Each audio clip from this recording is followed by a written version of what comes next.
Ya. Ok, buenas tardes a todos. Gracias por estar acá.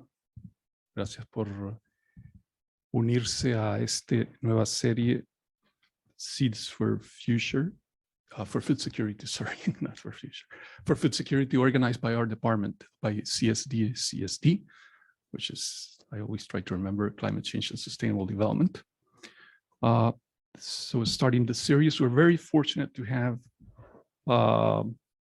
two very good people, experts in this subject that we're going to be discussing today, an inclusive rural transformation in Latin America for the Caribbean, and the way to address climate change and food security in that context.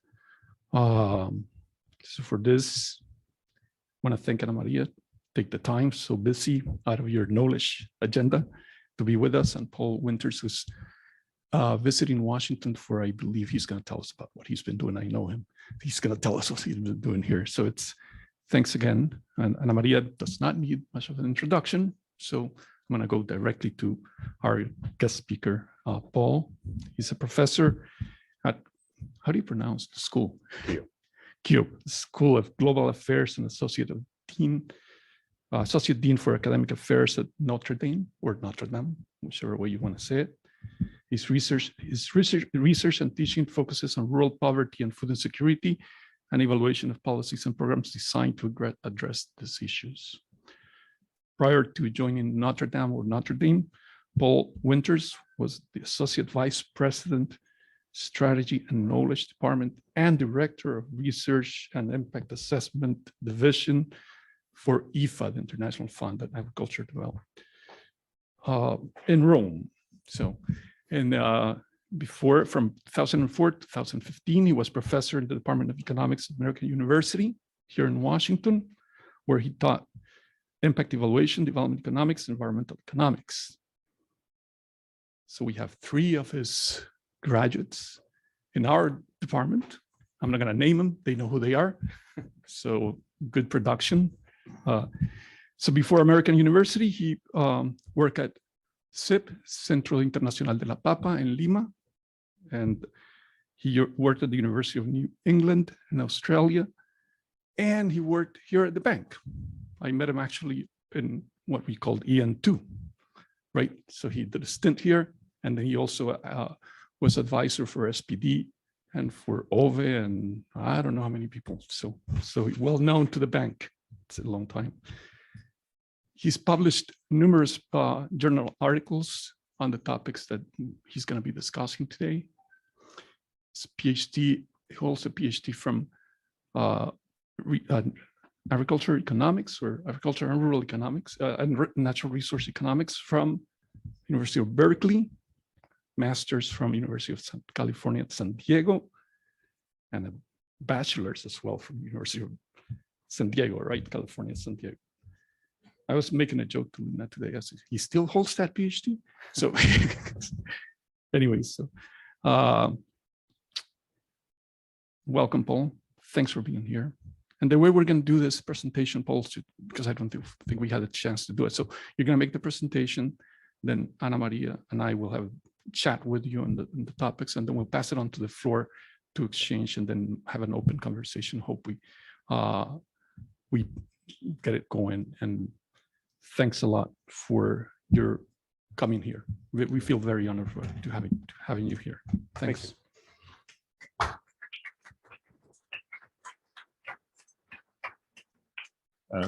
Thanks very much. It's very nice to be here. I was just telling Ana María, I really like the Inter-American Development Bank. I'm always speaking highly of it because I think it's a great combination of technical expertise, but also not being obnoxious, right? Which there's another bank in this city that has the technical expertise, but can be very obnoxious with countries, and it drives me crazy at times. So it's very nice to be back here. And so what I want to talk to you is more of a policy type issue. And it comes from when I was at EFED. So around 2018, 2019, there was a whole bunch of reports that came out. The IPCC had a report on food security that it talked about issues. The World Resources Institute had a report. FOLU, the Food and Land Use Coalition, had a report.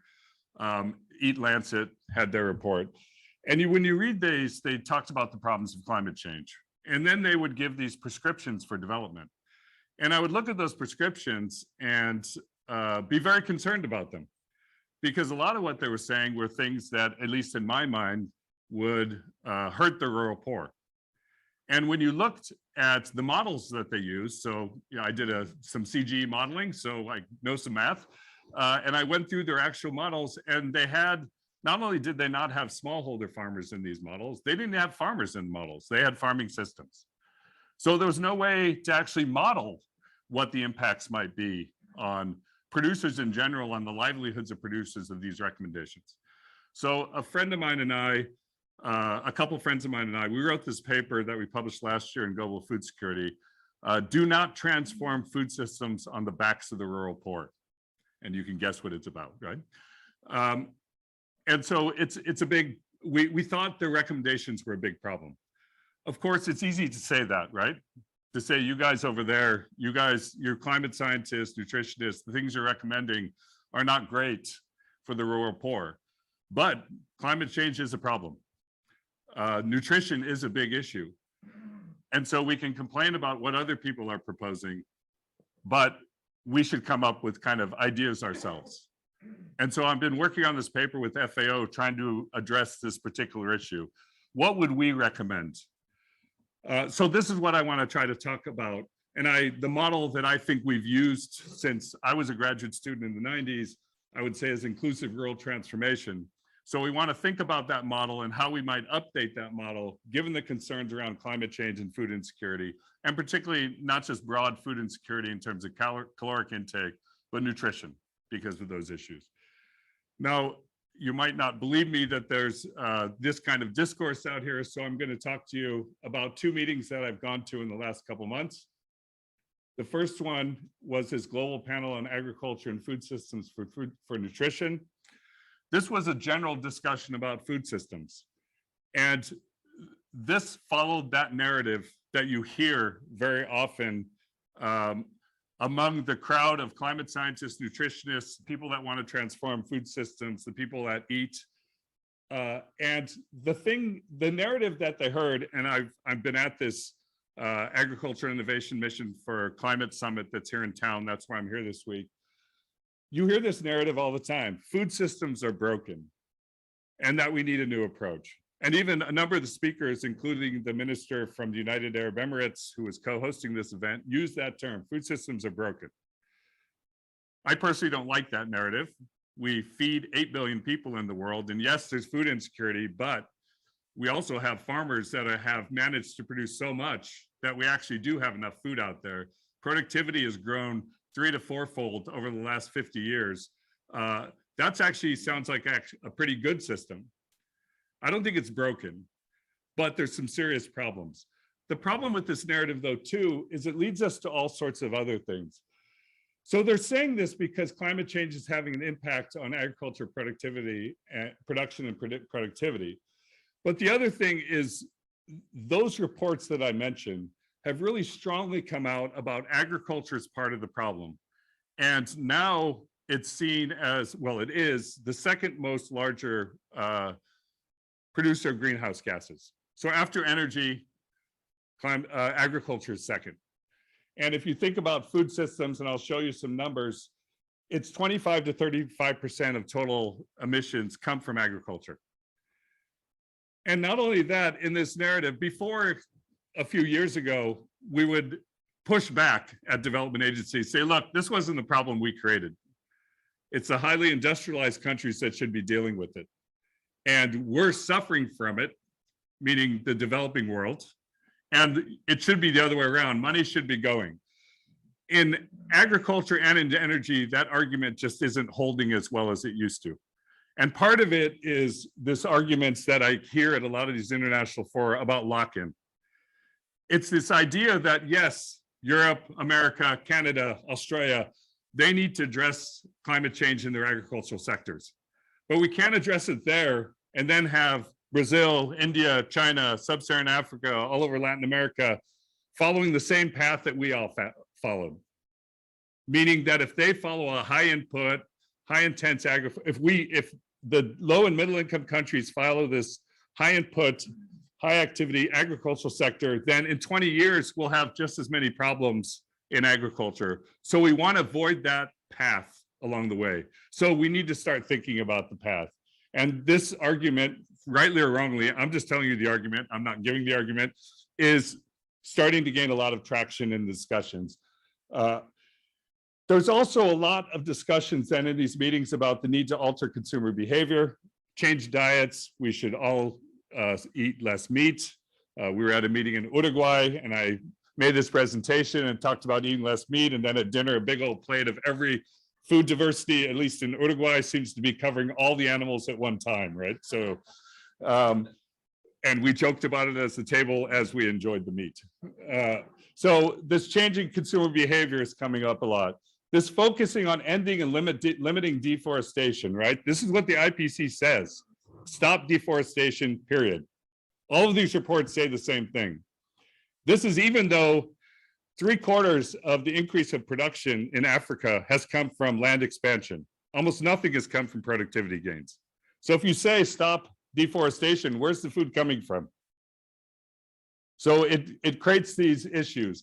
So that there's calls to change productions, nature-based solution, low input agriculture. So I go to these meetings and I hear all these things, and there's even a fundamental question about whether we should worry about productivity at all. And even I was at another meeting in The Hague last November with European commissioners in agriculture more generally, and they told me they are trying to maintain productivity where they're at with productivity, but they're not interested in further productivity gains. They're interested in reducing emissions. And that's fine if you're Europe, but it's not fine everywhere else, right? So there's a world out there in which this discourse is happening. And there's another world, which happened in Uruguay, this regional agricultural economics conference that I was at, and Lena, a number of others, Pedro, in which we're talking about different things.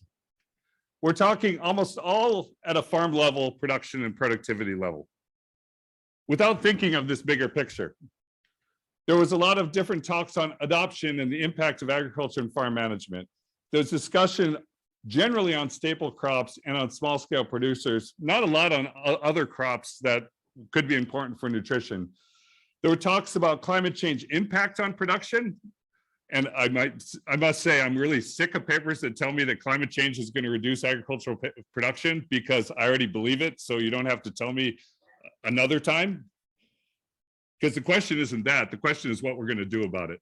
But there's still endless papers talking about all the impacts of climate change on agricultural production, with little about how you actually adapt to it and sustainable practices, and almost nothing on nutrition at this conference. And again, I've been at a bunch of these conferences. So I live in these two worlds where I'm an agricultural economist, where I go here, and other than saying climate change is bad, I don't hear a lot about how you can address some of these bigger issues in agriculture around particularly climate change, adaptation, mitigation, but also nutrition. Overweight and obesity is going up. And the fastest growth in the world is in rural areas in low and middle income countries. They're not at the levels of others, but if you look at the curves, there's an article in Nature not that long ago, the growth is fastest actually in rural areas in low and middle income countries. They're catching up to the overweight and obesity levels of their urban counterparts in a lot of countries. So what I want to do is kind of reconcile these views a little bit. To do that, I want to talk briefly about, how have we thought about inclusive, how have we approached rural development, and the way that I'm going to refer to that as inclusive rural transformation. And is this perspective correct? Is there issues with this? Generally, is there issues with this, but also are there issues given these new problems? I want to also talk about some of these emerging proposals and what they would mean and the implications for productivity, and then finally some conclusions. So I'm going to start with just quickly the logic of this. These come from FAO and IFAD. When I was at IFAD, this is the definition we came up with. Inclusive rural transformation is a process in which rising agricultural productivity, so a huge focus on agricultural productivity gains, which is true since the 60s, increasing marketed surplus, so you go from from subsistence farmers to commercial farmers that are selling things, expanded off-farm activities. Agriculture shifts from a direct employer to a driver of rural economic growth and a broader multiplying effects, better access to services and infrastructure, and a capacity to influence policy, so agency in the rural areas to be able to speak up, all lead to improved rural livelihoods and inclusive growth. Follow the same kind of definition. And ultimately, this inclusive rural transformation would contribute to the eradication of rural poverty while at the same time helping end poverty. So the idea is that you have this wave that's going to happen with development. Naturally, economies shift from agriculture to industry and to services. That shift, you're going to ride it, and that's okay. It's okay that people migrate to cities if they're going for better opportunities because they're going to industry. It's okay that they work in services. It's okay that the non-farm activities start growing. But if you're not conscious of this, it will not be as poverty reducing as you hope if you don't proactively try to include marginalized populations. So smallholders, poor populations, indigenous peoples, other marginalized populations in rural areas, women, etc. So the punchline when I went around selling this rural development report is inclusive rural transformation has to be made to happen, right? So, and we show data that across countries where the poverty reduction benefits these varied by policy regime. So this is kind of our model. So the question is this true? So here's some global trends. I think my mic's on so you can hear me everywhere, right? So here's some global trends. The green lines is agriculture, and you see around the world. So around the world, agriculture in 1960 was about 40% of GDP. Now it's down to about 15%. There's in countries like the United States, it's only 1 or 2%. The direct contribution of agriculture, if you look at food systems, it's more around 11%. But this is true everywhere. So we see these declines across Latin America, East Asia, South Asia. Now, what has been different though, is was some increase in industry in some places. So the red line, but around 2000 that stopped. And particularly you see this in Latin America and Sub-Saharan Africa, what Danny Roderick at Harvard calls premature deindustrialization. So this idea that our kind of model of transformation was one in which there's a push factor out of agriculture, productivity grows, you need less people, you're getting more out of the land, and there's a pull factor in industry. The wages are quite high. Now the pull factor is no longer manufacturing, it's services and what Doug Gollin calls consumption cities, where people move for not a lot better jobs. Now, services do have higher productivity and wages than manufacturing, but particularly non-tradable services are not as high as manufacturing. Tradable services are close to manufacturing, but the whole set of things that you think, restaurants, haircuts, et cetera, all those non-tradable services, they're just not as much of a draw as before. Now, why this matter for us in rural areas? Partly there's less of a pull factor. Partly this is true in the non-farm economy as well. That you see countries that are latecomers to the development process, the non-farm activities are less appealing than they were to those that earlier went in the process. Now, just to show, because Lena asked me questions about this, how this is in Latin America. So generally we see in the Andes, the Southern Cone, Mexico and Central America, Caribbean, and generally in LAC, we see the same kind of trend. So again, agriculture, industry kind of flat, and you see some variation across those two, but less of a pull factor. So again, a fundamental part of the model is productivity. Has we seen the kind of productivity gains that we thought? And Latin America has done quite well, not quite as well as East Asia. So these are cereal yields for over the last 60 years. You see a five-fold, six-fold increase in the OECD and East Asia, and about a five-fold increase in Latin America. One of the things that I said earlier, though, in Sub-Saharan Africa, almost no productivity gains. And almost everything has been driven by land expansion, which is part of the issue with deforestation because they're expanding into marginal lands. So those of us working in development, of course, are very concerned about this and ag development and what we might do about it. But even in South Asia, the gains haven't nearly been as high and really didn't start until kind of the mid to late 80s, 90s, and that's when they've started picking up. Now, again, looking at Latin America, the Lena hypothesis was this is driven by the Southern Cone, so I wanted to check. And of course, she was trained extremely well as an economist. So she asked a good question and was right in the answer. And you see that the productivity gains are actually quite similar in the Southern Cone to OECD and to East Asia, right? Where in the Andes and Central America, it's been in between, not bad, but you know, when you're talking about 3.5 times versus 5 times, you're actually talking about pretty significant differences. So we're not getting nearly the kind of rises. And in the Caribbean, it's been even worse. And after particularly around 1990, we see this big similarity, but then in this huge divergence between what's happened with productivity. Then the last thing I wanted to talk about in terms of the data is how much of this is driven by productivity. So what we tried to do here is this is area down on the bottom, and then this is yield.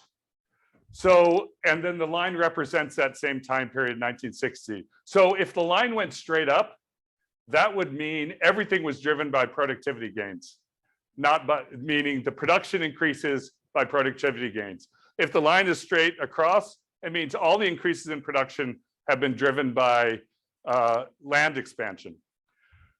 So what's happened? Well, in the OECD countries, there's actually been a reduction in land area. So in places like Vermont, where my in-laws used to live, farms are disappearing, right? They're reforesting at a rate of 2% per year because they can't compete with the big farms in California, right? The dairy farmers can't compete. And so you actually have a reduction in land area and very large increases. East Asia, almost no increase in land area. South Asia, the same. In Latin America, up until 2000 or so, there was some gains, but there's been another big expansion in area deforestation that's occurring. So you're getting more deforestation, and then as I've already told you, sub-Saharan Africa almost entirely driven by land expansion. So again, this one was a harder one to do because the data is not quite as good. So you'll see lines all over the place. So I tried to do this with Latin America. So it goes back and forth because we don't have data for all countries, so it's driven. But you can see the general trend. Mexico, after an initial increase in land area, has actually, Mexico and Central America haven't seen the kind of big expansions. But again, in the Southern Cone, particularly, remember, this goes over time. So we're following over time. So this is around 2000. Since then, and I actually think it was 2004 here, you've seen this very large expansion of land area driven by the Southern Cone. So when we saw the increases in the previous graph, a lot of it's driven by the Southern Cone and to a lesser degree by the Andean region. So what to conclude from this is that process of transformation has been happening, right? So we do see this still occurring. We see productivity gains, but maybe not as high as we would like because we continue to have land expansion. And so we're seeing these areas going on. Now, what else do we see generally in rural transformation? Input-output markets expand and mature. We move from staple crops to high-value crops, greater links to urban markets, more and better rural non-farm activities, land regularization and consolidation, financial market development, infrastructure investment, stronger private sector and civil society, greater investment in resilience. And so as rural transformation occurs, we see of all of these things. I'm assuming you all know all this because at least there's lots of IDB projects that I've personally been on in which we did this types of things. And part of that, again, is part of the facilitating rural transformation, which again, I'm saying is not a bad thing, right? It's a good thing. And a lot of the projects then we do is to facilitate rural transformation because it is part of the process of development within a broader structural transformation. but ensure inclusion of poorhouses, women, indigenous, and to proactively do that. And so organizations like the IDB, EFAD, FAO, others have done this in their model. So what does that mean? Is that you work with those types of farmers, those that are under 20 hectares or 10 hectares or 5 hectares, and you facilitate adoption and make sure they're participating in this. You do land regularization that includes those small scale producers, financial inclusion of those, tertiary roads, farmer-led irrigation, all of the things that help bring in this process. Now, I know you guys all know this. What I'm reminding you of, this is kind of the model that has been the fundamental model that we have used, at least since I've been in this business in the 90s, right, as a graduate student. And this was more or less what I was trained as a grad student, that there's this process that occurs. We're proactive, trying to help overcome market failures, make sure that people are able to participate. And part, again, why I say all this is I think this model and thinking is a bit under attack from those that are talking about food system transformation. They are correct in their diagnosis of the problems. I think they're incorrect in what they think the solution is, that food systems are broken or we need to totally transform the system. But what should we be doing? So what are the issues with this then? So one is that there is a change in global context. Globalization has created a different dynamic. So Danny Roderick, at least, when he talks about why do we have that premature deindustrialization, partly blames it on globalization. That when manufacturing moved to East Asia, it was still a time when it was harder to get. So you need kind of agglomeration, you need a lot happening at one point, and it shifted to that area. We haven't had a subsequent shift because it's easy to get everything around the world. And so we didn't see shifts to other parts of the world. And so the context has changed. We still see insufficient productivity gains. So while we claim this model, we've actually failed to deliver it, at least in sub-Saharan Africa and in parts of Latin America, right? So we haven't done as well as we should in productivity gains in parts of Latin America. And we also have an issue in that there's a bigger problem about climate change and changing weather patterns. That means that, yes, we have to think about this, but we will see entire shifts. If the modelers are correct, we'll see entire shifts of where you can produce things in the future. I live in Indiana, and I was talking to a climate scientist. They basically said all the soybean and maize that we produce and drives the economy of northern Indiana will not be producible in 30 years. So they either have to completely change the varieties or they have to find something else. Now, the US is a well-off country. They can figure it out, and eventually everyone will start believing in climate change, or what we're supposed to say when we're politically correct is changing weather patterns, right? So there are changing weather patterns.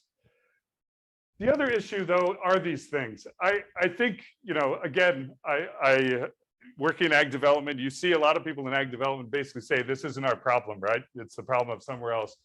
And I don't think we can get away with that anymore. And we do need to think about that lock-in. And if we don't, then we might end up behind. So when other countries in the European, I'm doing some work on palm oil, actually with you guys, with the IDB in Ecuador, and the European Union's putting in new regulations about palm oil. And there's a good chance they're basically going to say it all has to be certified, or they're going to do their own certification. 25% of palm oil from Ecuador goes to Europe. So Ecuador will have to be in a position to either say, we're not going to do it, or we're going to go to certification so we can keep that market. And so whether you like it or not, a lot of these countries might start demanding, particularly the European Union, start demanding that you do something differently in order to access their high value market. So the legitimate concerns, there are very legitimate and worrisome trends in health and nutrition over the nutritional amount. And we tend not to think about it. And we think a lot in terms of staple crops, which was appropriate in the 60s when we didn't have enough calories in the 70s. But now our problem is not a shortage of calories. There's plenty of calories in the world. The problem is nutrition and the right set of calories. There's a lot of complexity, particularly part of the success of the Green Revolution was working in lots of areas that could use similar rice, could use similar maize. And when you're going into other areas, sub-Saharan Africa, but also parts of Latin America, those varieties won't work. And so we already dealt with the easy places.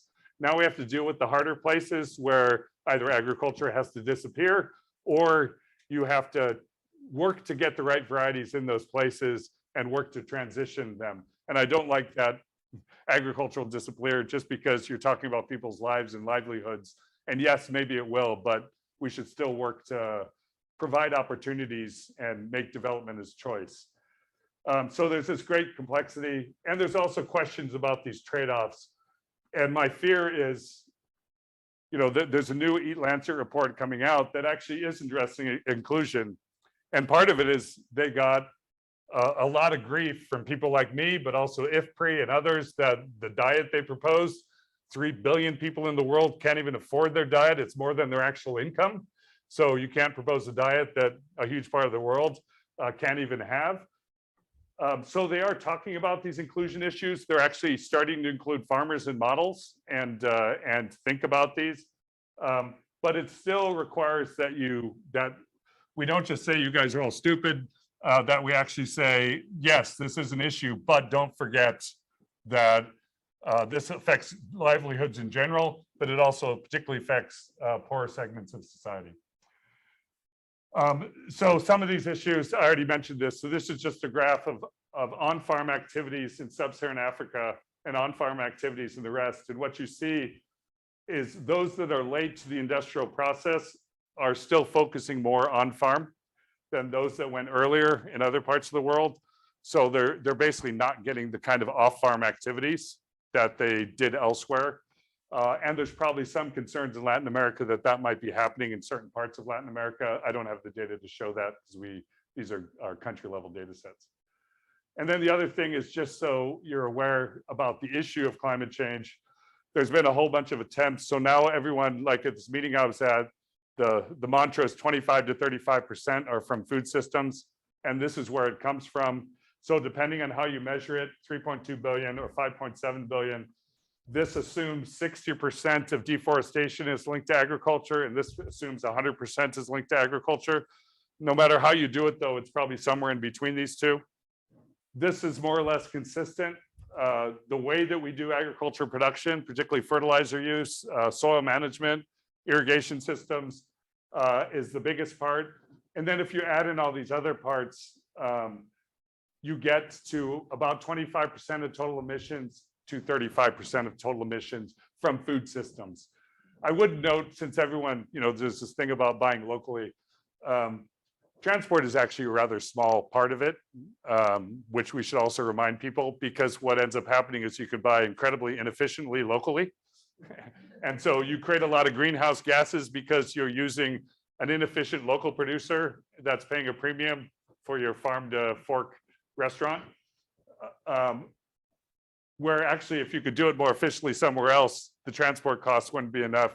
I'd love to give my brother a hard time because he's one of these buy local, and he lived in Milwaukee, and he'd always buy California wines. And then there's this great article in the New York Times that said, in terms of greenhouse gas emissions, French wines are better if you live in the eastern half of the United States.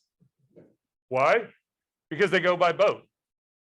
And driving wines from California to the Midwest and beyond takes more emissions than taking a boat full of European wines and bringing them to the United States. So you do have to be careful about these types of assumptions. But this is the evidence on what we have, the best estimates at this point. So should we be thinking more about kind of this food system transformation? And I wanted, before I go into talk about their policies, to talk about what are the key differences in this thinking. So the first is this greater approach on climate change, environmental issues, and nutrition. And often those align, right? Less meat is good for the environment and good for our hearts, right? So that is something that tends to align on.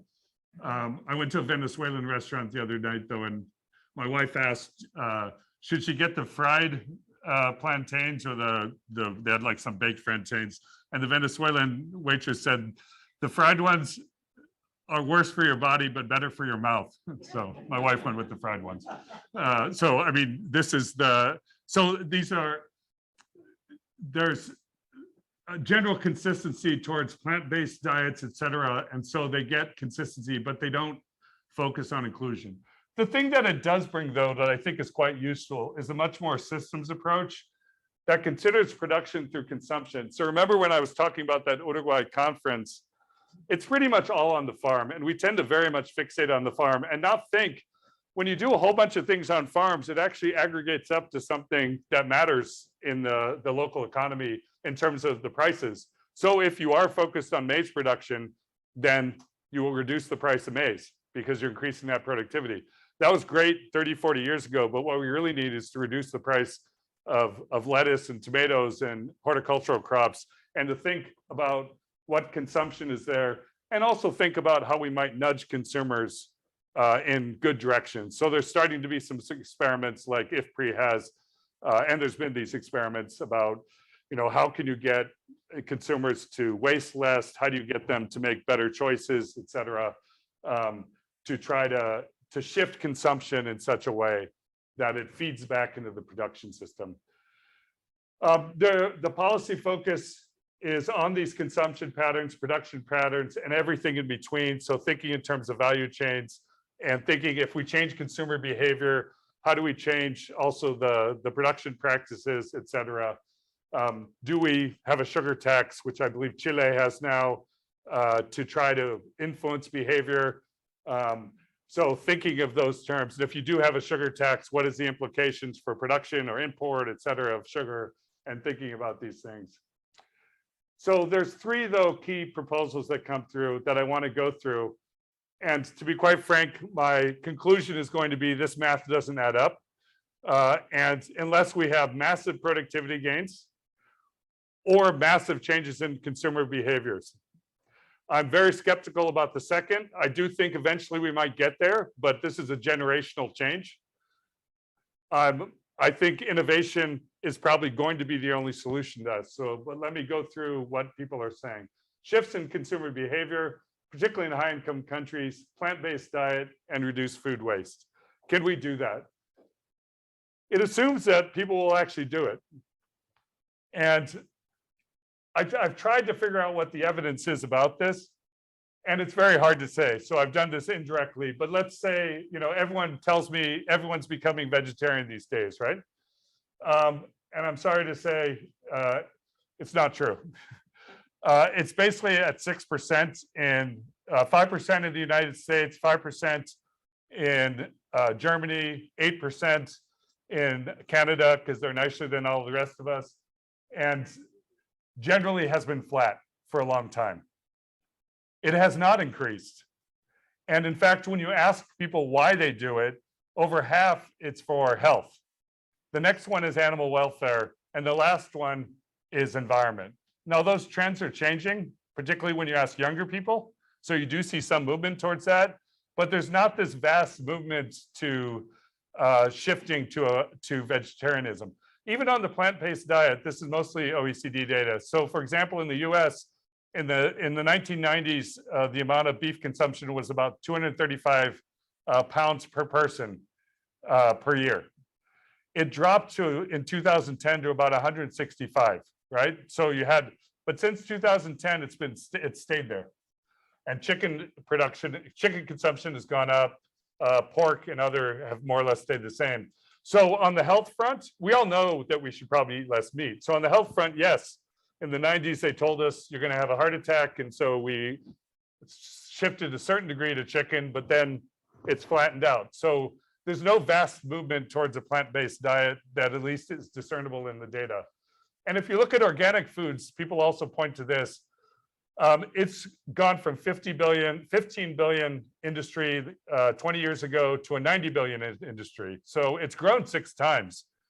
But if you look at the overall land area, it's still only 2% of the global land area in production. And the highest country, I think, is Australia at 8% of land area that's organic. So yes, it's growing, there's possibilities, but I'm still skeptical. But if we were to do this, it would mean if we were to get people to change, it would mean those of us thinking in agriculture, if there's a shift in consumption patterns, we would have to think about how we would shift production patterns and hopefully reduce the price of the goods that people are eating that were healthy. And we shouldn't underestimate the fact that plant-based diets are healthier for us. And it would be helpful if we reduce the price of those and focus less on what some people call staple crop fundamentalism, which is this, fixation on staple crops, which we've had since the 60s to keep moving up their productivity, rather than thinking of other crops that are often healthy. We need to think about more diverse and nutritious food. So if consumers change, we will have to change what we do in agriculture and focus on the productivity of non-staple crops. The second big thing is changes in land use patterns. So there's this call to end and limit land area expansion. If you look at the information on this, as I showed you early, a lot of the growth in production has been through land area expansion. So if we were to stop that, it would require pretty substantial increases in productivity to maintain the food that we have, or it would require us to all stop eating all the stuff that comes from those areas. So the math in this doesn't add up very well. And so we'd have to really focus on productivity increases. This, though, what the evidence seems to show is that it increased extractive pressures on soils and encouraged deforestation in other locations. So what seems to happen is you protect this area and farmers aren't stupid, they go around that area and they deforest there, or they start mining the land and actually productivity goes down because they're reducing the nitrogen in the soils. And so you've hurt them twice. They can't expand and now their soils are worse. So if you don't fix that problem, how can you stop the deforestation? Climate change is to add to all of this, climate change is also going to be reducing agricultural productivity and change cropping patterns, as I mentioned before. So you're saying, don't deforest, use your land more, but your land isn't going to be working so much. If this was implemented, as I said, you need a lot of innovations to try to deal with this. Now, again, people will say consumer behavior, or they'll say we can do vertical farming that uses less land, although that does use a lot of energy. So if you don't address the energy problem, you make things worse.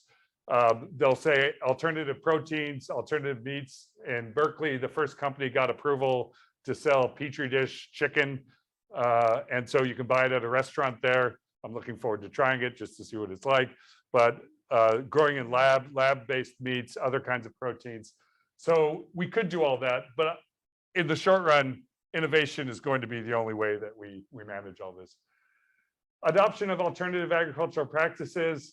So there's a big push to change, and you hear agroecological approaches, regenerative agriculture, all these various terms that people put out.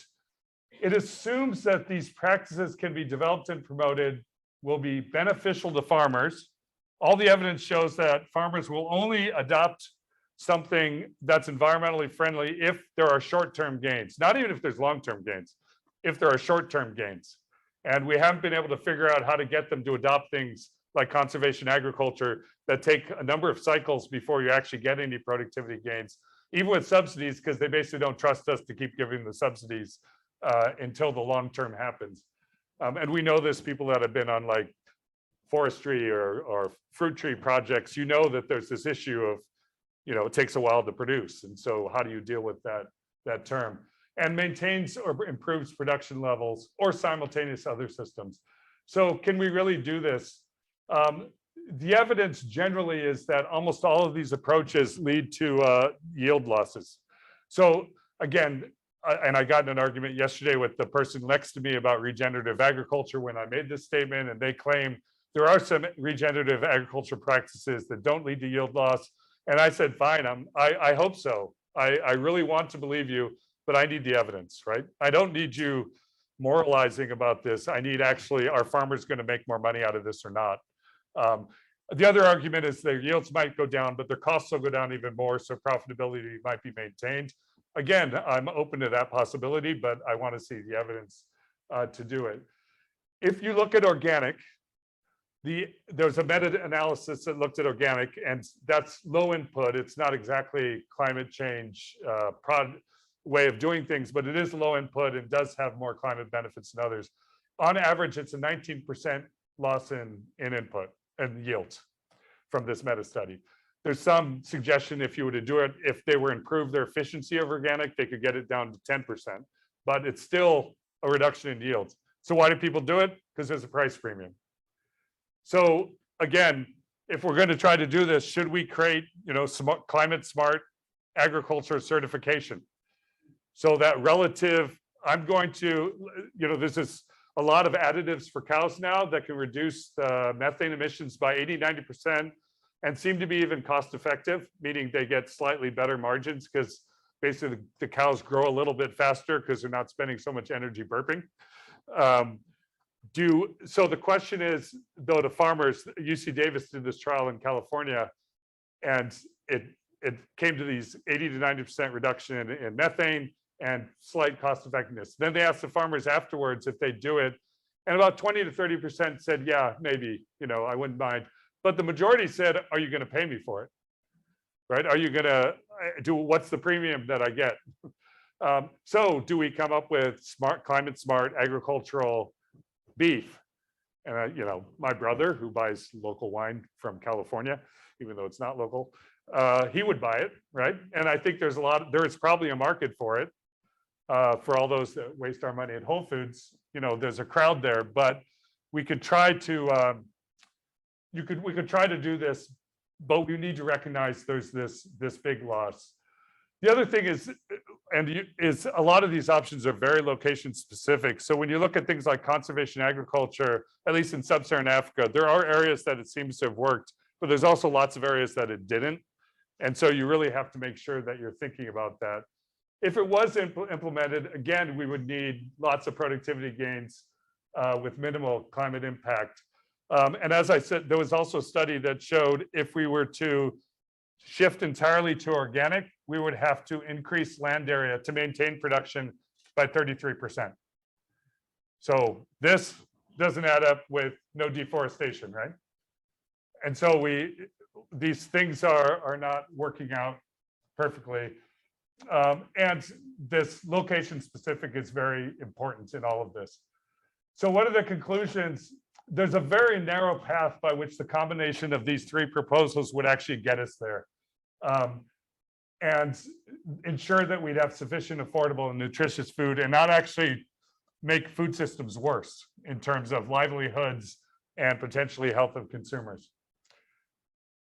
And taking a lot of these proposed actions are very highly controversial and counterproductive. So going around and promoting these things, most of what I get, at least in low and middle income countries, is they're not interested in even talking about it. There's an immediate red flag in places like Uruguay that are like, well, if you're going to try to tell me I can't expand land area, I need to quit eating meat, et cetera, I don't even want to have a discussion. So I personally think it's quite counterproductive.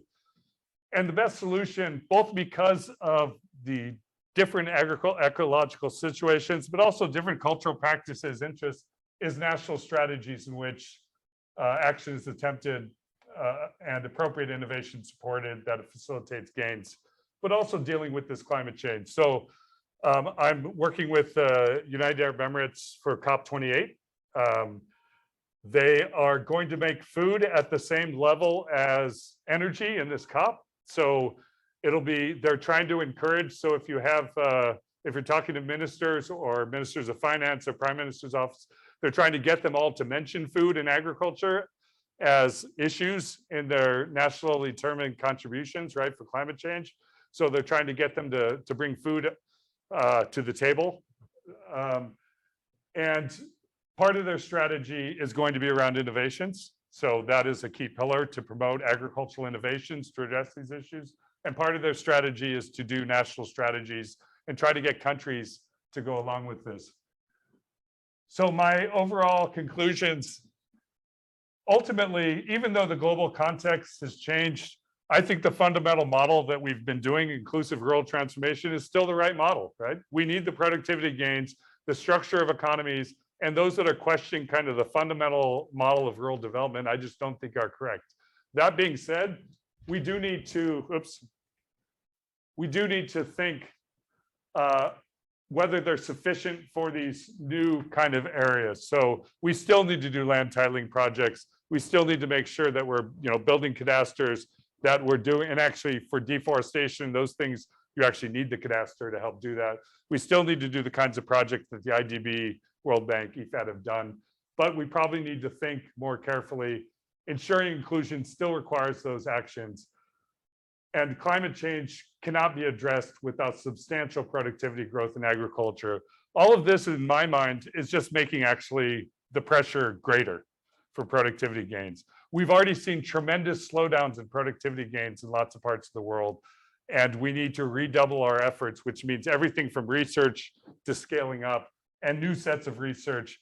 Generally, research on seed, for example, biological innovations, has focused a lot on pests and diseases. And now we needed to focus more on drought, floods, and other types of things that are climate induced. The emphasis on innovation must go beyond productivity and incorporate climate change. We focus too much on staples, and we should focus on the productivity, profitability, and affordability, which I think people don't think enough about, of nutritious crops, so that we're driving down the prices of those. This means the projects that you do should factor that in. Are you helping lower the price of nutritious foods? And again, IDB has some of these projects. I think they could be more conscious about the nutrition side and also the narrative around it, that is an objective. Consideration should be given to the entire food system and the consumer. And a lot of this requires involving a lot of ministries. Even on food safety projects, you already have to have the Ministry of Ag and the Ministry of Health.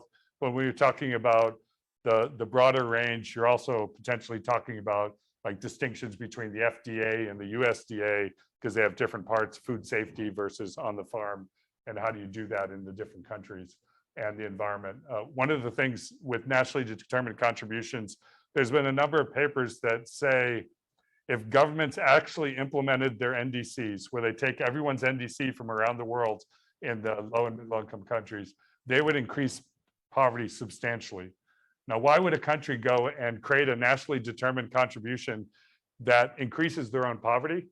The reason is because it's the Ministry of Environment that's doing it, and they're just trying to meet some Paris Accord. So they write something up that's never vetted by the Ministry of Agriculture. And when you actually do the math again, it's like these guys are proposing things that are going to hurt their own farmers. And the conclusion of all these papers are basically only do it if they show you the money, right? So if they want to do this, the countries that have caused the problems need to provide some of the funding grant mechanisms to do that. And then lastly, given the degree of heterogeneity, it really, again, needs to be country driven. And that's where country organizations like the IDB can play a great role in embracing the issues, but being realistic about, the livelihoods of people in rural areas and the importance of this to overall economies, particularly certain economies, but at the same time, trying to transform. There's a new initiative now. It's now called Prepare. Before it was called Flip. That was just announced a couple of days ago, in which the U.S. has agreed to give, I think, $500 million to Brazil for deforestation. So the Lula government is willing, has said that it's willing to do this, but so the U.S. will basically pay for the deforestation. And so the question immediately in my mind was, what's going to have to happen with production in Brazil? So I'll stop there. Thanks.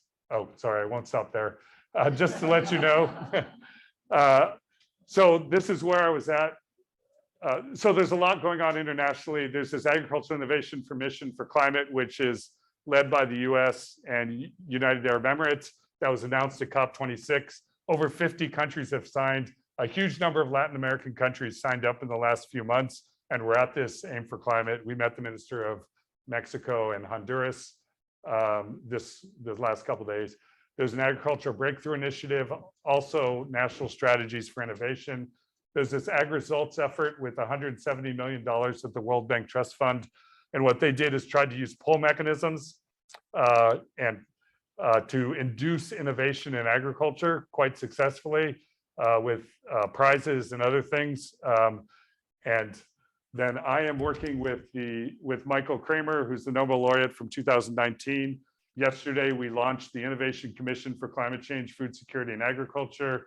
And what he wants to do is take the lessons from health. So for example, he created this advanced market commitment for pneumococcal vaccine, raised $1.2 billion for it, and basically said to the market, if you came up with pneumococcal vaccines for the types that are in the tropics, we guarantee we will buy them from you. And 3 companies did. And the estimate is 700,000 lives were saved by this effort because they got the vaccines around the world. He would like to try to use these kinds of mechanisms, what he calls meta innovations, in the agriculture and climate space, and to try to scale up a lot of these things that we talk about, but only get to 50,000 farmers at a time when we need to get them to millions of farmers at a time. So there's a lot going on in this area now, and hopefully the IDB will engage in them. Now I really am done, sorry.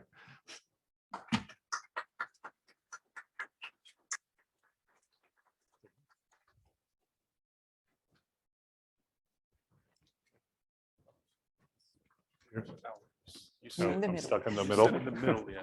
It's like, you see, I'm more time.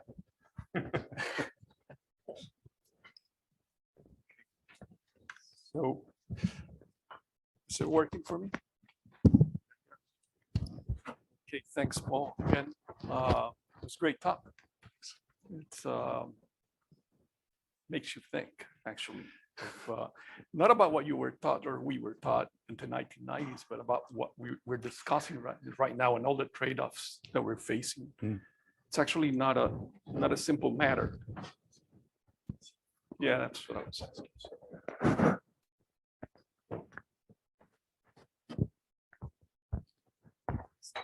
So we who work in agriculture, we're told sometimes you're in the backward sector, you're in the old sector.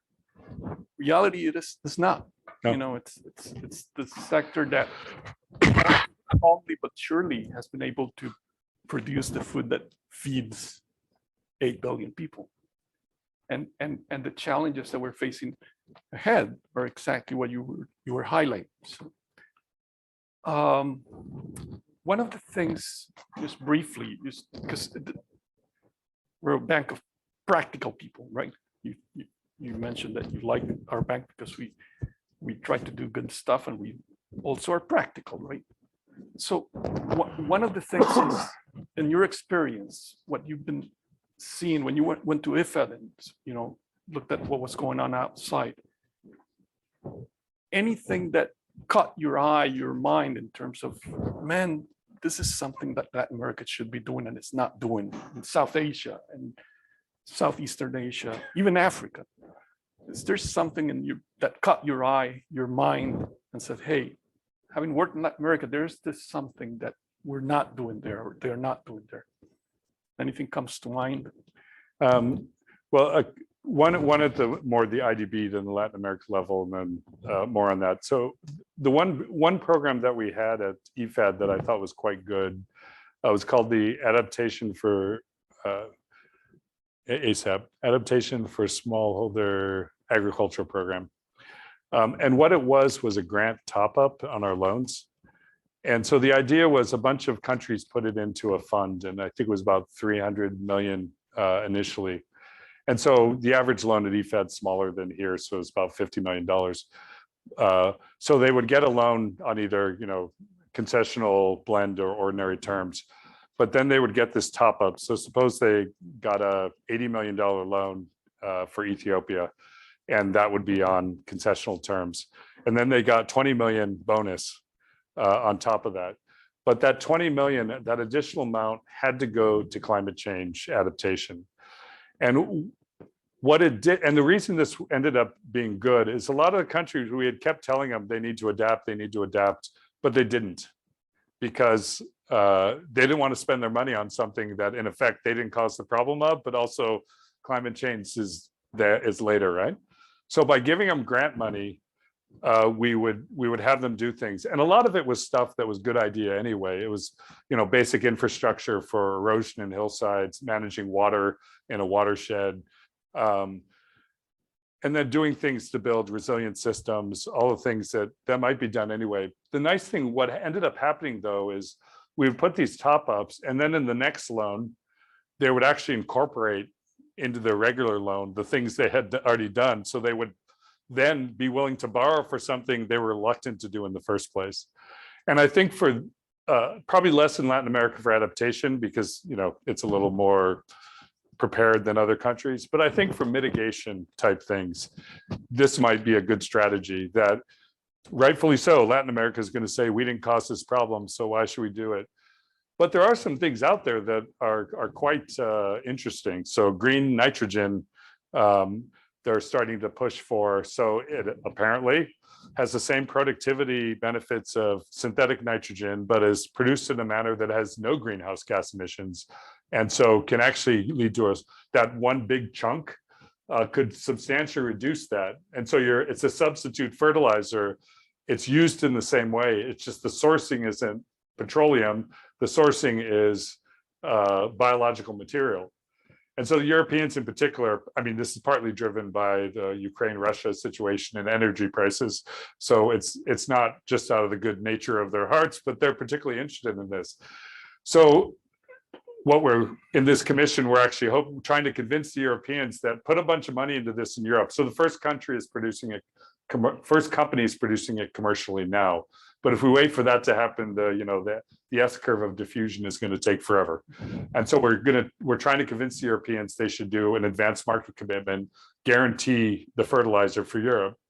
But you could also see a situation in which you tell Brazil, look, we're going to put aside $20 million for you to try this out, to experiment, and we're going to top it off on some agricultural loan that you have and induce them to do more mitigation. And then if they do it and it actually works, and they say, look, now we can put it in our NDC because it's not going to destroy our sector.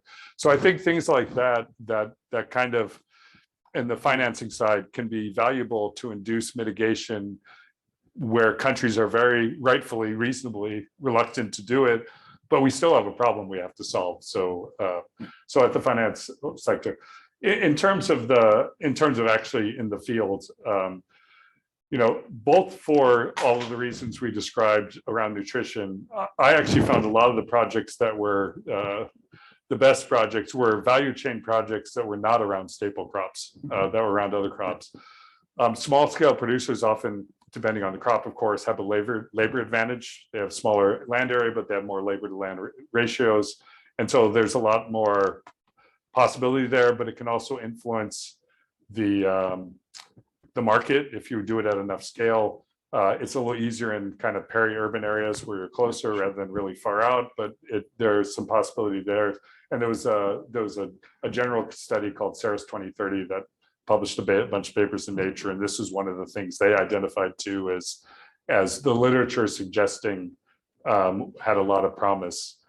So to me, a lot of those, and I know you've done these kinds of projects because I was on these kinds of projects at the IDB, but I think more consciously doing it at a broader scale would be helpful. With enough evidence of lowering prices at a profitable. That part has been hard to show to maintain whether you're that doing profitability it at the farm level and Right. then lower the price. Right. So this is always the dilemma, right? We want to lower prices and we need the productivity gains to be high enough that if the price in the market lowers for consumers, that you remain profitable. But this is part of, I think, challenge. and part of what I mean by thinking of the whole food system is that we do want cheaper, healthy crops for consumers, but cheaper means harder for producers.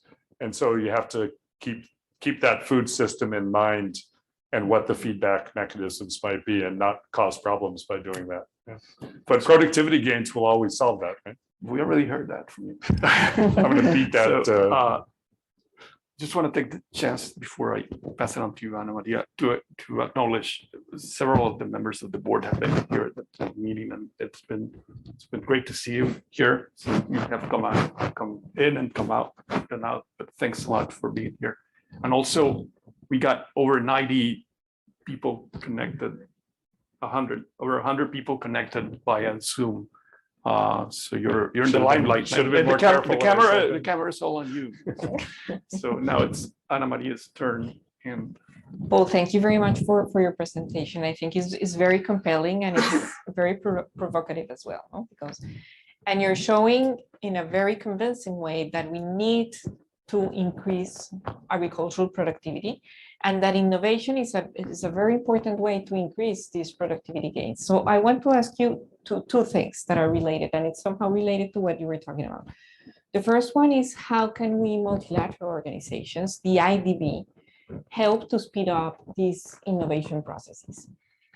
And also I wanted to ask you related to that, because here we're assuming the main constraint, and we show very convincingly so, it's innovation.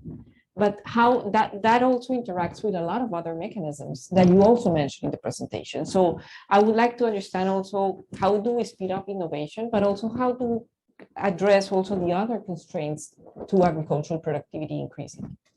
Yeah, well, I mean, even historically, even without the issues of climate change and nutrition, these are problems we've faced for a long time, and where it's not good enough to develop new technologies, and particularly for small scale producers, there's always a challenge and various market failures you have to overcome to try to address those. So that is, part of the message. I know I keep saying productivity, but part of the message is I actually think the things we have been doing are a lot of the right things and to address a lot of these issues. What I am trying to argue is the particular gap at this point in time is the focus on trying to induce the innovations and creating systems that are going to focus on a broader range of crops, where we're doing agricultural research and ideally working with both national ag research systems, but Latin American universities have evolved tremendously over the last 30, 40 years, and there's lots to work with there. And seeing if we can induce research there, but also the broader kind of innovation system. And then when you do that, not to be naive that you don't have to address this, but a good IDB project is thinking about these things and should add this focus, or if you're doing an agricultural strategy and thinking about this, broaden the focus a bit, but not fail to recognize that innovation on its own isn't going to do it. It's just that we need a lot of innovation. The other thing is there's a lot of exciting innovations out there. Digital agriculture is kind of interesting because there's lots of evidence that it works and everyone's convinced, and it's pretty hard to believe that 20 years, 30 years from now, people aren't going to be using their phones for all sorts of agricultural information. I mean, the stuff at the Same for Climate meeting where, they can tell, they're spraying bits of fertilizer and pesticide on these incredibly small areas, literally, a few inches, they can tell in the soil how much nitrogen's there and whether they need to put some in or not. And so they're saving all sorts of costs by not putting too much nitrogen, et cetera. So it's hard to believe that digital agriculture isn't part of the future. What we haven't figured out is how to get it to scale, and get digital weather information, get price information, get technical. And someone like the IDB could decide that kind of this is something that we're going to embrace and push forward and take leadership on, and use it to kind of to get the innovation, and recognizing again, this is just one part of a broader, because if you tell smallholders or farmers they need to take these practices, but they can't get access to it in the market, or they need to shift to this crops, but there's no marketing channel, you still have to worry about that. But I agree with everything, what your question implies in doing all this. I just think we need a concerted effort around innovation, drawing on experience from the past. Can I do a second question, Pedro, before giving the floor to you? At the end of the presentation, you mentioned the work that you're doing with microclimate, which I think it's very interesting. So how do we innovate funding innovation? Well, and I would like you to address that because I think it's very important. And it's very related to what you say of us doing research on innovation. So part of it is mostly what we do in ag research and also scaling up agricultural innovation is what is a push mechanism, right? So you provide funding so they do the research, and that's good in some, especially for basic research. That's a good thing to do. What Michael's been focusing on is on pull mechanisms, and advanced market commitments is one way of doing that. But you can think of, so suppose you do have this drought tolerant variety. We're at a technical level where you could say, we'll put in $100 million and we'll guarantee a market, or we'll subsidize the purchase of this if you can prove that you can get into the market. And the question is, well, how do you prove it? How do you verify? And there's this DNA fingerprinting now that you can. So we know that in Ethiopia, 60% of maize production is with CGIR created technologies, right? Because we've sampled the seeds and we know. So you can do those kind of pull mechanism. For things like green fertilizer, it's also amenable to this. If you were to try to do methane emissions, reduce emissions from methane from some form of additive. The problem with a lot of the additives is they're better for when they're not range free, right? When they're feedlot, because you just put the seaweed is one. You put the seaweed on top with some molasses, and the cows love it, and then the reduction in methane. But if you're out in pastures like in Uruguay, because I was talking to them about this, it doesn't work. But there's also now they're looking for basically a single dosage that would change the biome of cow's stomach for their entire life, that would reduce emissions forever. And so having, again, an advanced market commitment in the Andes, say in countries that are wouldn't have a lot of funding to try to do this, to induce the social benefits from that, you could try to do that and get companies. So there a lot depends on what the best mechanism, what the best pull mechanism, push mechanism depends. So what we're trying to do for the COP, and hope to announce at the COP a number of these examples of taking things to scale, and different mechanisms you might use for kind of a toolbox of options. Yes, and that's where multilateral organizations and governments can play a very important role, no? Because we are addressing market failures and creating public goods. So, and as you pointed out rightly, is you can't get those innovations to scale without all these other things. So to me, it's a complementary to do these things together. So guys from the floor and from Zoom, get ready, because we're gonna go to you guys. So with that, what do you call it? The advanced Market commitment. That's a pretty good example, I guess, if I'm understanding it right, and I'm trying to follow it since you're why. It's bringing the private sector into the discussion in a different way. If we didn't have that idea from Michael Kramer, anything else out there to bring them in, bring this private sector, I mean, right, into this innovation realm that, well, to me, a lot of them are doing this, right? So I had dinner with this again at this event with Pivot Bio, and what they're doing is they're basically taking maize seeds and they're putting a bacteria with it. So they put it on it, and it reduces nitrogen use by 40%, the required nitrogen. You're basically giving it an ability to use nitrogen better. And so they can't keep up with demand, because there's a methane benefit because not so much nitrogen, but there's also a cost benefit because I'm a farmer. I need 40% nitrogen less. So those kinds of things are there. The problem is we asked, where are you doing this? And they're going to go for the big countries where they can make a lot of money. It'll take forever to get to Argentina, and even longer to get to other parts of Latin America, Africa. So the question to me is, there's a huge social benefit in terms of both methane reduction and productivity increases, and the private sector is already doing it. But again, can you speed up that S-curve to make it go more quickly?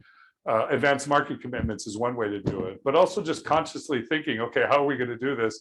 Talking to the company and saying, well, we'd like this in Argentina now.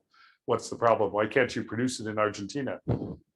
What's the market failure? What, If yeah, there is- exactly. What's the market failure? And it could just be there's a regulatory environment that needs to be addressed. This was one of the things in all these companies we kept talking to. Partly they just don't know, so they're a little scared. Part of it is they don't think they quite have the rules that are set up to protect their patents, to do other things. But in theory, they could do what they're doing here. And they're actually expanding production in the US because the demand is so high, because they're based in Berkeley, but now they have something in Illinois where they're producing, and they're starting to expand their operations. And they did say they're going to go to Kenya, so they're starting to think of Kenya. But partly because the environment there is okay. So there's a lot of these kind of companies. So to me, part of what we need to do right now, and you always have to make sure the technology is appropriate and adapted to local contexts and figure out how to work. But there's a huge wave of innovations in this area, and there's potential there to try to draw some of it in more quickly to a lot of these countries. And I personally think grant mechanisms again are going to be needed for some of these things.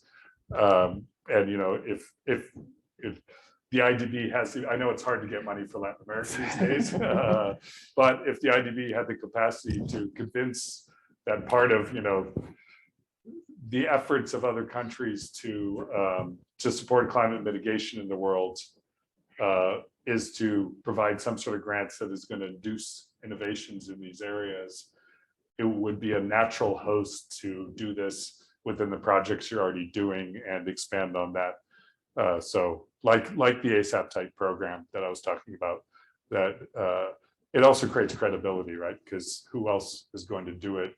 Because others don't know as well Latin America than you guys do.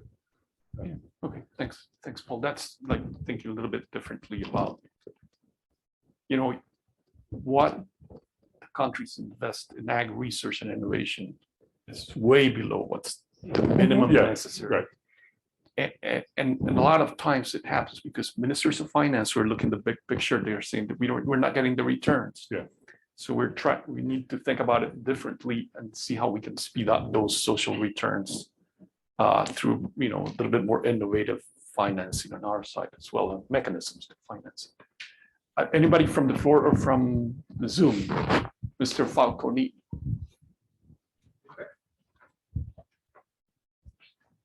Paul, very nice to see you again, and congratulations for the presentation. Really fantastic. As you know, I used to work in R&D time ago with Pedro, Lina, Gonzalo, Paulo. We were promoters of agricultural innovation a lot, but trying to be a little bit following Pedro's point on the importance of agricultural innovation and to convince the Minister of Finance. I am right now the representative for El Salvador, and every time that I talk about innovation, and in particular agricultural innovation, the Minister of Finance puts some face, that's a long-term thing. So how to bring that to to express, to indicate to the Minister of Finance that investment in agricultural innovation is critical for long-term, because it's a long-term investment. One, very important. So we have to be creative in the financial mechanism. Second, you talk about agricultural innovation, which is critical, and totally agree with you. However, how are we going to improve the capacity of agricultural innovation in the countries? It's not only financing, but also the human capital. Because usually, small countries or developing countries work in the adaptation, the lower level of agricultural innovation. But the idea is also to improve their capacity to do better and higher and in the innovation chain. So that means that we'll have a shorter term in order to produce some agricultural innovation, more profitability, and then of course better agricultural productivity gains. So those are my two comments, Paul. If you can comment on those, I will appreciate it a lot. Thank you. Part of why there's a huge amount going on in biology right now. It's a great time to be a biologist. So if I were studying now, I'd be a biologist, not an economist. You know, we talked to someone else who's at UC Berkeley in charge of this innovation lab, and they're changing photosynthesis so that they're getting greater yields and reduced emissions. So they can get to the point there for drought resistance.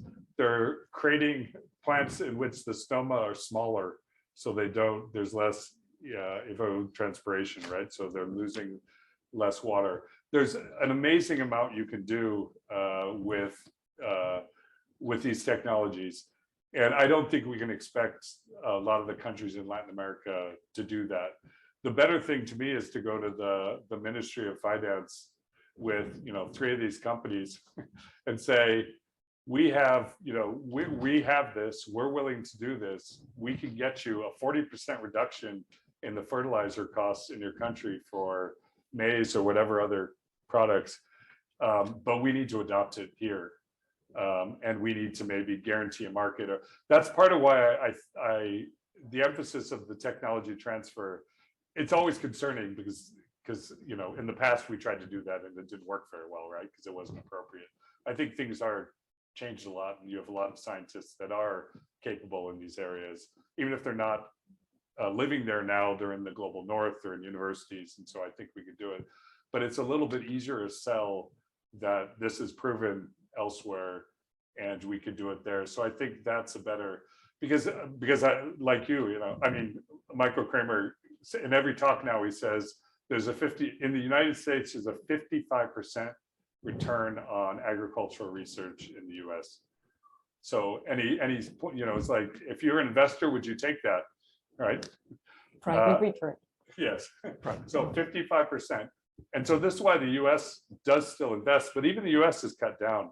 And I think part of it is because in the US, we have this idea that the private sector has taken a lot of it on, even though this is the public sector return, 55%. So it's a hard argument even here. And I think it's an easier argument to say the private sector's done this, but we need to make sure we can make it work here and we can get a high return. And it's not going to be long-term, right? So tomorrow, Pivot Bio could have maize in the field if you were to use the procedure. And I think that's probably part of the, and well, people also like right now private public sector partnership and getting the private sector finance in and everything. And again, at this meeting, there was lots of private sector that were talking about these innovations, and you have to be careful all the time, not to be the facilitating colonial power in Latin America with US companies. But there's some exciting things, and a lot of the scientists are from all over the world. So, as a Brazilian woman from Bayer that I was talking about, some of the drought-resistant varieties that they're working on, so that they can go and do these things. Fascinating. I don't want to go into the discussion of GMOs versus CRISPR and all that, because that's a topic of I'll another just say session. very straight up, I'm very pro GMO and transgenic. I knew you were going to say that, but that's not the discussion. And I actually think the Europeans are changing because of climate change. Well, and because they can't solve these problems without technology. CRISPR brings in a different topic in the discussion. So I think, but Paulo, you're done. Changing a little bit topics from my side.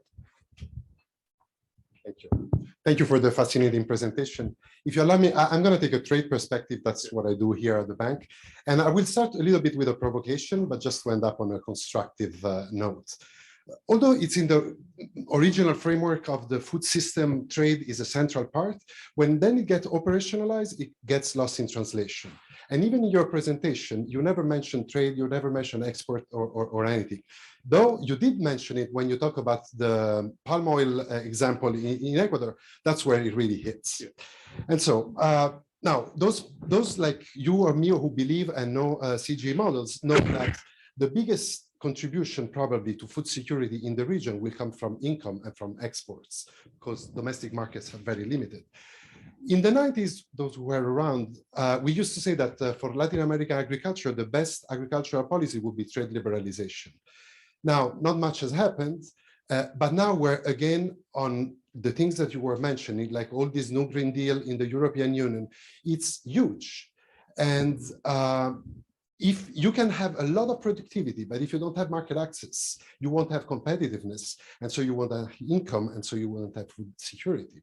And what we're looking at in work that we're doing is that Latin America, which we think is the the supermarket of the world, in fact, is losing competitiveness on world markets. That means we're losing market shares.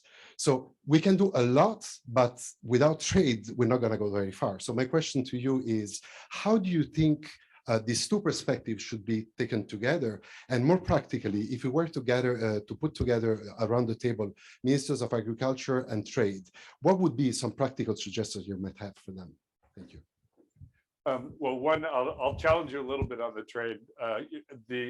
At least Tom Reardon's papers from a little bit a while ago, basically he argues in Latin America, 70% of high value markets are domestic. So the supermarkets, the restaurants. So there is a big internal market that's quite important in terms of value. So that being said, trade is important, particularly for certain countries. And you can't, and I actually think there's a somewhat of an like a political scientist was just telling me recently at the university that globalization is dead, right? Because we're no longer, that mantra of trade liberalization is gone, and countries like the US and China are doing all sorts of little things to stop trade, manipulate trade, and don't go around telling everyone to open up the markets anymore. So so obviously he was trying to make a dramatic statement because that's how we academics get headlines, but but I think he had a point. And my fear is that with climate change, it's going to get worse, that actually they're going to limit the trade. So you can innovate all you want, but all you're going to do is end up with piles of cheap food if you don't address the trade issues. So I agree that it's an issue, and we talked a lot about this with the Innovation Commission internally, because you do have to be very cognizant of the market and both the international market when you're thinking about innovation and how are you going to get into that market. If I were to have the trade minister, the finance minister, and the ag minister together, I would be telling the trade minister to do what they can to keep markets open, but also to do what they can to understand where things are going. So, for example, with palm oil, I would not be surprised if a number of countries, particularly in Europe, start making climate change demands on agriculture.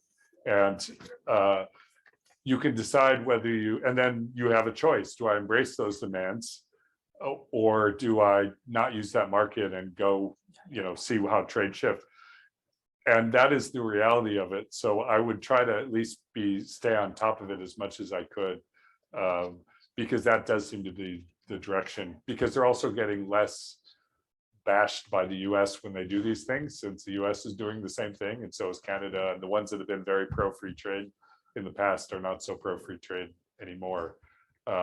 So it is a big problem. And again, a lot of this is around staples too, which is also, part of why I think innovation in markets that are more localized, like horticultural, milk, those types of things tend to be more promising, because you are a little bit immune to some of the bigger trading commodities where there's a problem. But yeah, it's a big issue. Anybody from? Yeah, we have a group of questions from the Zoom, but we're gonna do just 3 of them for a matter of time. The first one, it says, thank you for the excellent presentation. And said, if you had to set 30 million for a project in the region with a focus on climate change mitigation and adaptation in the agriculture sector, what main components would you include? And in what country or region would you prefer to do it? I like the Andes, so somewhere there. No, I mean, one is that I am concerned about inclusion, and I would focus in areas, particularly in the Andes or Mesoamerica, where poverty is the greatest and they're going to be heavily vulnerable. So to me, that has more to do with social objectives than others. What would you do? I mean, if the mitigation part to me is not for the smaller scale producers. And so I would focus more on adaptation and things that'll help manage soil, manage the ability to be resilient to shocks, and to focus on some of those types of things, which includes, traditional markets, market access and things that we've also done. The other thing that we're talking a lot about is climate, I can never remember the term that Michael uses, climate contingent cash transfers that, and BRAC has done this in Bangladesh. Actually, when I think about projects that have been quite successful, I should have used that one. BRAC did this program in which all the BRAC participants, and these are small scale producers, relatively poor, automatically receive a loan, a low interest loan in the event of a weather event, and it happened. And so what they found was, and so they did it. So they have this area that got particularly hit, and BRAC immediately, automatically, without anything, gave them all an additional loan. And they found 2 years later tremendous yield increases from this relative to those that didn't get it. So they ran an experiment. And the reason is that they had the finance to not sell everything off. And then they had the finance to be able to continue to pay for the next. And they still had to pay back the loan, but they were able to use the money automatically. So with that $30 million, this might be something that you could do. Most this kind of insurance type thing is best when it's linked to a broader effort like microfinance or something else.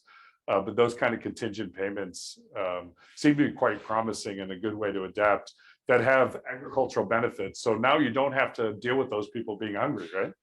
Because they didn't decumulate their assets as a result of the shock and were able to maintain their position and then continue to produce. And so you have to design that carefully, but it is a promising type of innovation. Okay, the second one says, you have talked already about the private sector role, but how to align the private and public sector incentives on agricultural innovation, given that these are long-term challenges, sometimes difficult to internalize in the day-to-day private business? Well, I mean, I was just at an event, so with endless companies talking about all the different solutions. So to me, the private sector is already dealing with this, mostly because there's demand for it. And particularly there's demand for, and they're doing better than agricultural researchers. So someone from the chief scientist's office at USDA told me the problem with the money they've given to academia is they're solving the climate problem, but they're not considering the profitability problem.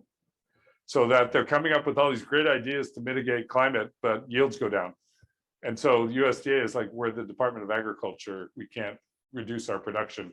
Where the companies are solving both problems at the same time. And so I think what you need is to get the kind of those that are the private sector is doing both. And I think they recognize there's climate benefits and the government is going to be putting money in and doing things. So they're trying to do both. So you have to line the objective, which is both. And the public sector often is the one that seems to be part of the problem. They're not thinking of both as well as the private sector is. I mean, it'd be interesting to kind of understand what kind of innovations in agriculture are happening in Latin America and how much people are thinking about this. The thing I found fascinating is almost all these companies are Berkeley based for whatever reason. It's kind of become the ag Silicon Valley. And partly it's UC Berkeley is there and UC Davis nearby. But a lot of them are based there and they're creating this kind of hub of ag innovation. But maybe, there should be some consideration of what's happening in Latin America and whether kind of these innovation hub could be created somewhere else along these lines, and maybe in partnership with some of these as well. They seem very keen. I mean, of course they're keen because they can make a lot of money in other countries as well. But they are trying to solve this problem. Okay, so we have one more that came from Zoom and one more in the public here. So how is your Spanish, Paul? Not too good? Okay, so I'll translate it because it's in Spanish. Okay. So it's in Spanish. To ask Paul, the projects on agriculture, specifically in agriculture, successful projects on adaptation and climate change. One example of a successful project in agriculture, in adaptation and climate change in Latin America. Yeah. You're being tested, man. You're being. No, I wish I actually remembered the results, because EFAD just did this analysis because they had all these ASAP projects. So what they did is they specifically did a bunch of impact evaluations of projects that had this top up to try to draw exactly those lessons. Like, what were the things that actually worked? Because there was kind of a menu of things that they were trying to do through this adaptation program. And so they have drawn the conclusions, but I don't remember what they drew. I think there was maybe 9 projects that they did, and they drew some general lessons, but I can try to find those and send them to you guys. But I think there's getting to be more evidence about that. And to be honest, to me, a lot of them are, you know, things that are just good for natural resource management anyway, for managing watersheds. And being more careful about it, but also help build resilience and adapt because you're doing good development. Did you ever finish doing the evaluation of the Chimborazo irrigation project? My watch isn't there. Yeah. I don't, did the Chimborazo project? Oh, Leonardo, he was. Yeah. So it was a nice one with. Yeah, the irrigation, well, to me, Irrigation and irrigation nutrition. is also something that's incredibly promising. And at least in sub-Saharan Africa, every minister of agriculture I talked to, that was the first thing out of their mouth. We want irrigation. You're giving me an idea so- for the next event, Yeah. seminar in the series. Yeah. So that's a good question, actually. Thank you so much for your presentation. My name is Jorge Guzman. I am Senior Counselor of the Chair of Colombia and Peru at the board. I was thinking during your presentation, as you know, Latin America is the most unequal, or one of the most unequal regions in the world. My home country, Colombia, is the most unequal country in the hemisphere. So I was thinking, when you talk about inclusive rural transformation, you think that that should address inequality as well, giving opportunities to those families that are at the periphery and the rural areas. Nevertheless, for example, in my home country, as an example for the rest of the region, there are a large portion of the rural area are small farmers, family rural farmers, and they don't have they live in very difficult access locations. They don't have public goods. Some of them do not have like real opportunities. So if you talk about inclusive rural transformation, and you say there are 2 issues, innovation and increase of productivity, how do you think innovation and productivity should address in those small farmers in rural areas? So two parts of it. So the one, the inequality issue, is clearly important, and people ask me that, have asked me that in a number of occasions. But a lot of it has to do with overall revenue within the country, who's taxed appropriately, how revenue is used and how it's channeled. Branko Milosevic, who used to be at the World Bank and is now at CUNY, he was just at University of Notre Dame last week. And I asked him that question, like, I work in rural development, what should I do differently? And I believe in poverty reduction in rural areas, that we should be go out of our way to include small scale producers and their well-being. And in effect, he said that you wouldn't necessarily do anything differently other than increase the revenue that for those populations, and ensure that you have a tax regime that is fair and getting those funds. So it tends to be more of a macro issue in terms of dealing with inequality. And then what you actually do in the field and projects is more or less the same to deal with both issues. And if you look at inequality, because I had this question enough that we actually tried to look at what's rural inequality like, and is it different from urban inequality? And it is different. People in rural areas are worse off than their urban counterparts.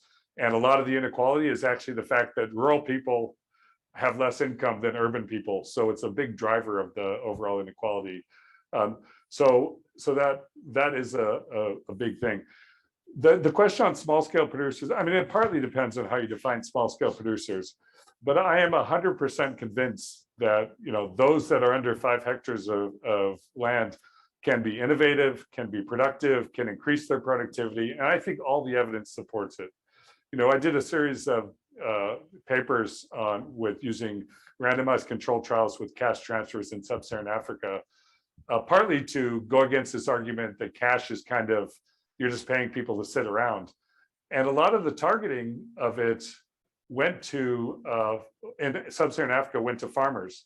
And what you find is they actually use it for liquidity. They invest in agriculture. And we found, particularly when they were targeted at farmers with enough labor. So when they did OVC, right, orphans and vulnerable children in Kenya, there's pretty much no productivity benefit, but these are, widows or older parents the parents have died of HIV and the kids are they're taking care of we don't expect them to be all that productive. But when in like Zambia, it was family farms, you get these big productivity boosts from giving people cash because they're using them to buy inputs. And we can see the theory of change of you give them cash, there's more input use, there's higher yields, and there's higher income because of the cash, because they will do that. So to me, the lost opportunity is we should have gave them cash plus support for productivity gains at the same time, because you're addressing one problem. You're giving them liquidity, but you're not giving them liquidity plus. So I was trying to argue at one point for cash plus programs, cash along with innovations and attempts, because cash also helps solve multiple problems sometimes because they can use it in the best way they can. So,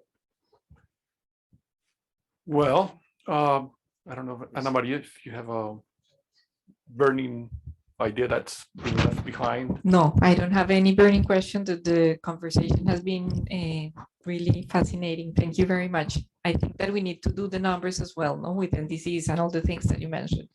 I was very surprised with all that. Thank you.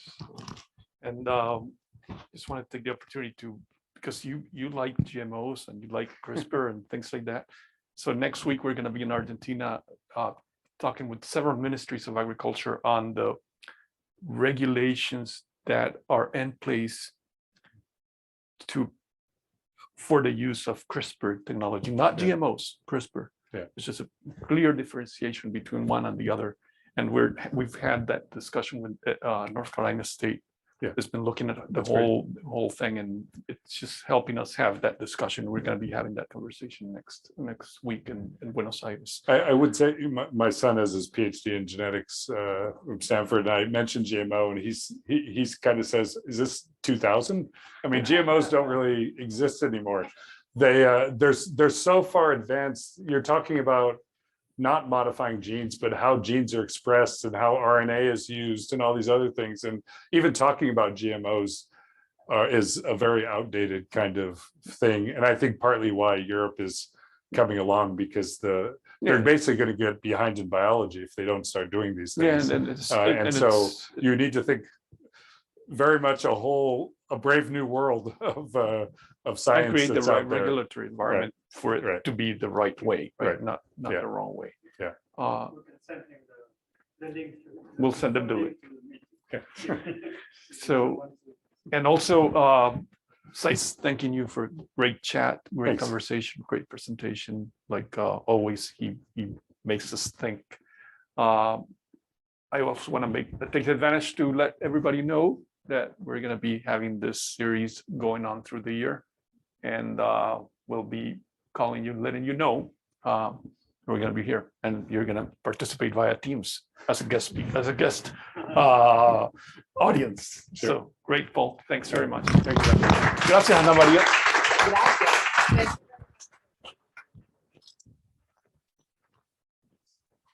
Gracias.